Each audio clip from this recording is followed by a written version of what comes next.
Ya, jadi menahan pada saat turun itu jauh lebih berat daripada ketika menanjak. Ya.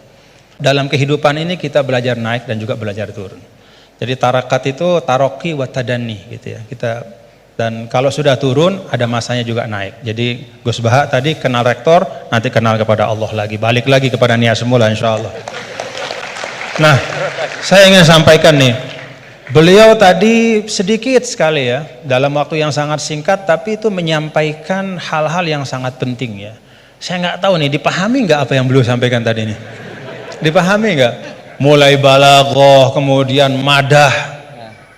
Ngerti nggak madah itu? Madah itu apa? Madah itu pujian-pujian ya.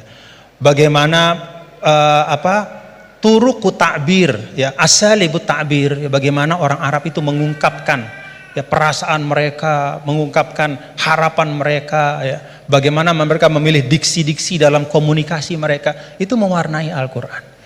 Jadi beliau ini tadi ketawa-ketawa ya, bapak-bapak juga ketawa-ketawa semua ya. Tapi yang disampaikan itu sudah bahan kuliah buat dirosat ulia, itu buat pasca sarjana itu. Ya, jadi alhamdulillah. Nah, silahkan nanti dielaborasi masing-masing. Saya balikin lagi kepada Gus Baha sebagai Sohibul Bait.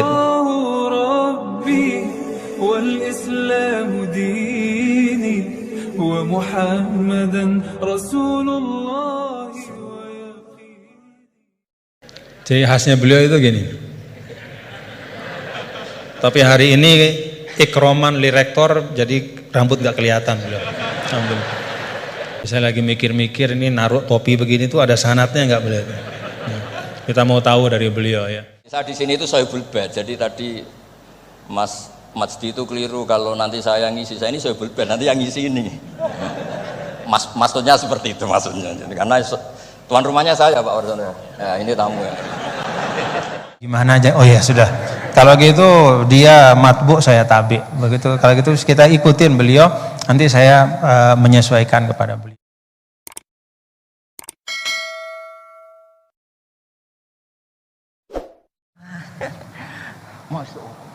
Ahlan masalah. Saya putus dulu lah ya, biar sesuai urutan ngaji bareng, biar beliau yang mengawali. Ya. Ahlan wasahlan. Jadi Gus ya, Al-Mukarram Syekhna Kiai Haji Bahauddin Nur Salim, saya baru muqaddimah menyampaikan bahwa perintah tadabbur Al-Quran itu khitabnya umum kepada semua.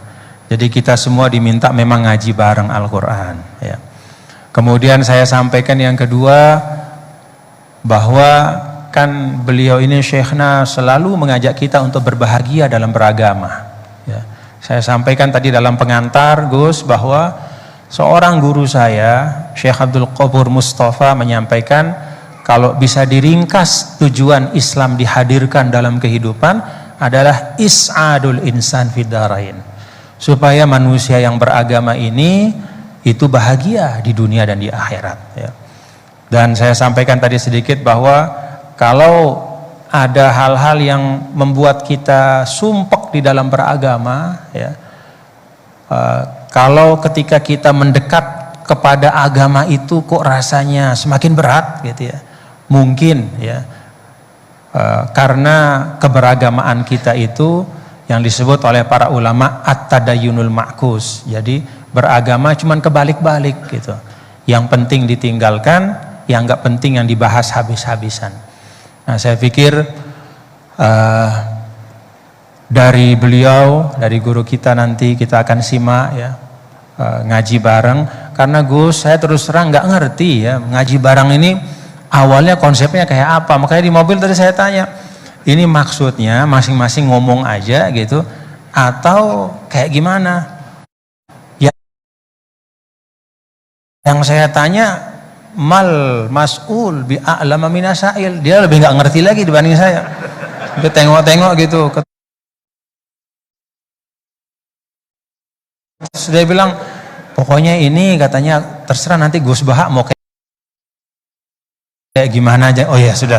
Kalau gitu dia matbu, saya tabi. Begitu. Kalau gitu kita ikutin beliau. Nanti saya menyesuaikan kepada beliau. Jadi saya serahkan ya moderator langsung saja kepada Al-Mukarram Syekhna Kiai Haji Bahauddin Nur Salim untuk menyampaikan ma fatahallahu bihi, apa-apa yang Allah Ta'ala bukakan kepada beliau untuk kemanfaatan kita. Karena keluarga saya itu, bapak saya itu wali, jadi kalau wali itu kepinginnya dikenal Allah. Tahu-tahu diturunkan derajatnya, disuruh kenal rektor, kenal badan. Jadi ini ada pemakhlukan. Ya, ada pemakhlukan. Turun dulu baru naik. Ya. Jadi saya artinya gini, saya di sini itu Sohibul Bait. Jadi tadi Mas Majdi itu keliru kalau nanti saya ngisi, saya ini Sohibul Bait, nanti yang ngisi ini. Maksudnya seperti itu maksudnya. Jadi, karena tuan rumahnya saya Pak Warsono. Ya, ini tamu ya. Ya, niki pun deal ya. Jenengan harus sepakat, saya ini Sohibul Bait sama Pak Warsono sama Pak Rektor. Ini tamu yang diundang untuk ceramah tafsir. Kalau ndak berarti asawaha wa rasulah. Nggih, monggo Mas Wasti sini. Terima kasih Gus. Jadi nanti kita balikin lagi ke Gus Baha ya. Tapi Gus, jadi begini, tadi beliau menyampaikan kan beliau ini min sulalatil aulia ya. Jadi kakek beliau itu adalah para aulia. Jadi aulia itu muhimmahnya itu adalah dikenal Allah gitu ya. Nah, kemudian beliau bilang bahwa tapi takdirnya sekarang masuk UI ini pengen dikenal Allah malah justru turun jadi dikenal rektor katanya. Tapi Gus itu menurut saya ya, jadi kalau kita bertarekatnya, nah kan sering ya ketika misalnya kita bicara tentang tarekat ya, tarekat itu dimaknakan taroki ya, taroki artinya naik gitu, jalan naik gitu ya. Akhir zaman nih, kita perlu juga bertarekat dalam makna tadani ya, turun. Jadi tarekat bukan hanya jalan naik tapi juga jalan turun. Karena bagi orang di akhir zaman ini kalau hanya tahu jalan naik dan tidak tahu jalan turun itu repot ya. Apalagi Pak Rektor dengan kepala badan wakaf ya, atau para pejabat gitu ya, tahu jalan naik saja tapi nggak tahu jalan turun gitu ya. Jadi kalau belajar tarekat hanya ingin jalan naik gitu tapi nggak pernah belajar jalan turun, itu biasanya dekat-dekat turun tuh galau ya. Ya, jadi galau, bingung gitu gimana cara turunnya gitu ya. Dan memang dulu saya pernah naik Gunung Rinjani juga ya Gus ya, waktu masih mu'allimin dulu, masih sanawiyah aliyah, itu saya rasakan betul gitu bahwa naik gunung itu menantang ya, sangat menantang ya. Bahkan Gunung Rinjani itu ada masa di mana di tengah-tengah itu ada namanya Bukit Penyesalan gitu. Kenapa Bukit Penyesalan? Ya udah nyesel di situ gitu, mau balik udah jauh, mau terusin juga masih jauh sekali gitu di depannya. Itu Bukit Penyesalan, baina. Tapi ternyata turunnya itu jauh lebih berat. Jadi kalau kita naik itu kan mengandalkan kekuatan otot ya, keluarkan energi untuk menggerakkan. Kalau turun itu kita menggunakan energi untuk menahan, dan itu jauh lebih berat ya. Jadi menahan pada saat turun itu jauh lebih berat daripada ketika menanjak ya. Dalam kehidupan ini kita belajar naik dan juga belajar turun. Jadi tarakat itu taroki wa tadani gitu ya. Dan kalau sudah turun ada masanya juga naik. Jadi Gus Baha tadi kenal rektor, nanti kenal kepada Allah lagi, balik lagi kepada niat semula insyaallah. Nah, saya ingin sampaikan nih, beliau tadi sedikit sekali ya, dalam waktu yang sangat singkat, tapi itu menyampaikan hal-hal yang sangat penting ya. Saya nggak tahu nih, dipahami nggak apa yang beliau sampaikan tadi nih? Dipahami nggak? Mulai balaghah, kemudian madah. Ngerti nggak madah itu? Madah itu apa? Madah itu pujian-pujian ya. Bagaimana turuku ta'bir ya, asalibut ta'bir ya, bagaimana orang Arab itu mengungkapkan ya perasaan mereka, mengungkapkan harapan mereka ya, bagaimana mereka memilih diksi-diksi dalam komunikasi mereka, itu mewarnai Al-Qur'an. Jadi beliau ini tadi ketawa-ketawa ya, bapak-bapak juga ketawa-ketawa semua ya. Tapi yang disampaikan itu sudah bahan kuliah buat di Rosat Ulia itu, buat pasca sarjana itu. Ya, jadi alhamdulillah. Nah, silahkan nanti dielaborasi masing-masing. Saya balikin lagi kepada Gus Baha sebagai Sohibul Bait.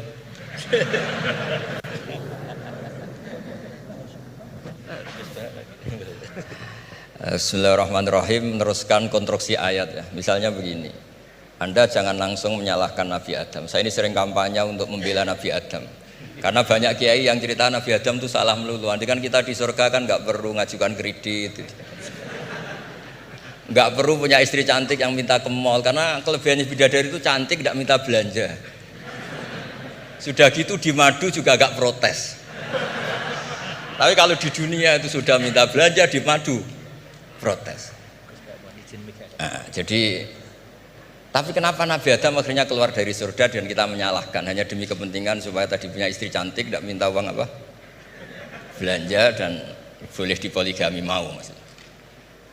Di konstruksi ayat itu tidak ditampakkan, tapi semua ahli tafsir tahu. Misalnya fadallahuma bihurur, setan menipu Adam dan Hawa dengan curang. Hurur itu nipu. Jadi kalau ngaji nipu itu mulai dulu itu ya gurunya setan itu.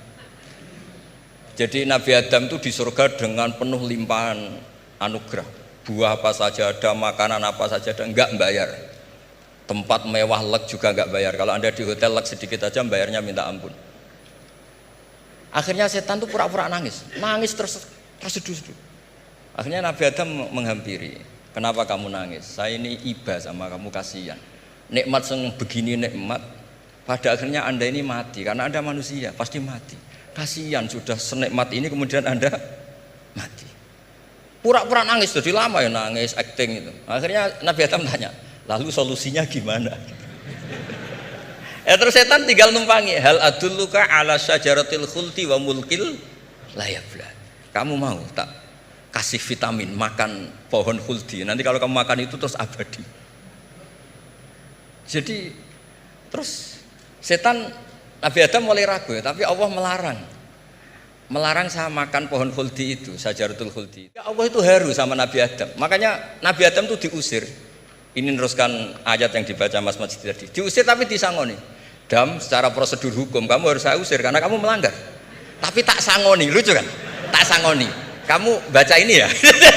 jadi unik. Makanya ayatnya fatalaqqa Adamu mir Rabbi, bukan kreasinya Nabi Adam. Kalimat itu bukan kreasi Nabi Adam, tapi hadiah sama Allah. Ini kamu secara laturan tak usir, tapi tak sangoni, ini dibaca nanti. Tapi Nabi Iblis tidak disangoni, karena memang dia penipu betul.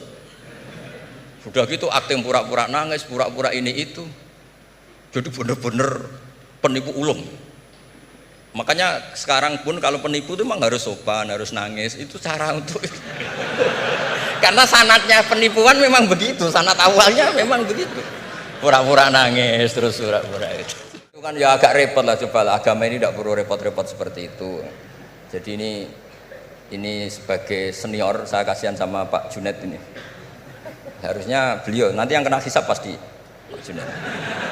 Jabatannya mau, tanggung jawabnya nggak mau. Ya tapi kebetulan ada orang baik di sini ya, alhamdulillah saja. Kalau ketemu saya tuh cium tangan bolak-balik, tapi niatnya kayaknya mau supaya saya mau backup gitu. Nah ini yang satu pertanyaan Mas Pasti ini masih kan 3, saya jawab 2. Terakhir bicara tentang sanad. Nah, saya ada satu hal, kalau saya pertama kali saya ketemu sama Gus Baha, ya, melihat beliau ya. Ada nggak bapak-bapak, saudara-saudara melihat dari beliau yang beda? Ciri khasnya?